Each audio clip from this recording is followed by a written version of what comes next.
Alright, so I ordered from Temu.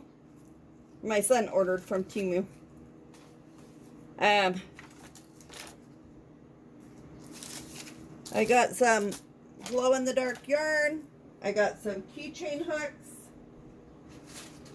I got some small hooks. The biggest hook in this is like a 2.5.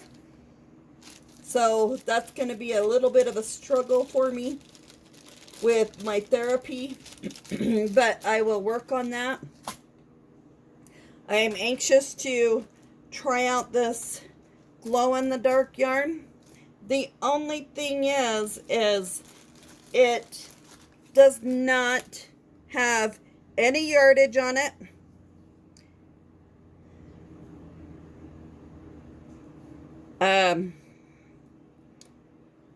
It doesn't say what kind of yarn it is.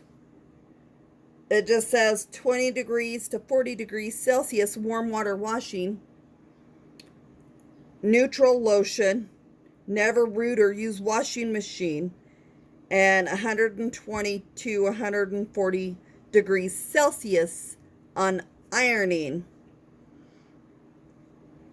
The ironing's a lot hotter than the warm water washing. So I don't know if it's going to shrink or what. But give me ideas on what to use the glow-in-the-dark for. So I have some ideas, but I want to hear what your guys's are. And then